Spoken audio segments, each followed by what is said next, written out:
Guys, I got some good news. Good news is that నేను real estate domain రిలేటెడ్గా website చేద్దామని చూస్తున్నా.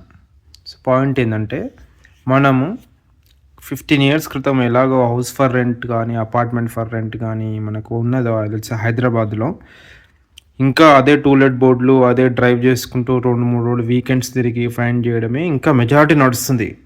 ఎన్ని cooker online OLX.com are housing.com, nobroker.com, matchbricks.com ఎన్ని platforms ఉన్నా కానీ అన్ని లిస్టింగ్స్ అందరూ లిస్ట్ చేస్తున్నారు ఈ ప్లాట్ఫామ్లో. మేబీ అది పెయిడ్ ప్లాట్ఫామా, లేకపోతే అంత ఈజీగా అది యూజ్ చేయడానికి ఈజీగా లేదా, ఎనీ రీజన్స్ వల్ల.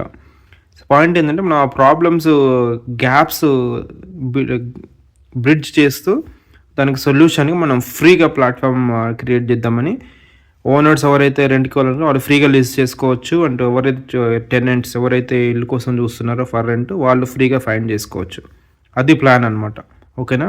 At the same time plots కూడా, రియల్ ఎస్టేట్ కూడా ప్లాట్స్లో చాలామంది కొంటున్నారు. ఐటీ వాళ్ళు వాళ్ళు అమ్మాలనుకుంటే మళ్ళీ ఏజెంట్ త్రూ కూడా అమ్మాల్సి వస్తుంది. సో వాళ్ళు ఓన్గా మార్కెటింగ్ చేసుకోలేకపోతారు ఫేస్బుక్ వాట్ ఎవర్ స్టఫ్ నుంచి. సో దానికి కూడా బెటర్ సొల్యూషన్ కావాలి. One of the main thing ఏంటంటే, మనం ఫస్ట్ ఫోన్ కానీ ఫస్ట్ ప్లాట్ ఫర్ సేల్ అని కొడతాం. సో అది ఫ్రీగా ప్లాట్ఫామ్ సరిగా లేదు, ఇక్కడ గ్యాప్ ఉంది. ఆ గ్యాప్స్ అన్నీ ఫైండ్ చేస్తూ, ఛాలెంజెస్ అన్నీ ఓవర్కమ్ చేస్తూ ఇది చేద్దాము, ఫ్రీగా ప్లాట్ఫాము రెంటల్స్ కానీ ఫర్ సేల్ చేయడానికి కానీ అట్లని ప్లాన్ చేస్తున్నాము. So please join me on this journey. ఇది చాలా లాంగ్ రైడ్ అండ్ చాలా కష్టమైన పని. చేద్దామని నేను ముందుకు వస్తున్నా, ఫ్రీగా చేద్దామని. ఇంట్రెస్ట్ ఉంటే కామెంట్ చేయండి. ఎవరైనా ఆల్రెడీ ఫర్ సేల్ కానీ ఫర్ రెంట్ కానీ ఆల్రెడీ ఇప్పుడు ఉంటే ఫ్రీగా మార్కెటింగ్ చేయాలనుకుంటే నాకు రీచ్ అవుట్ కండి. All the best guys, good luck, thank you for supporting DME.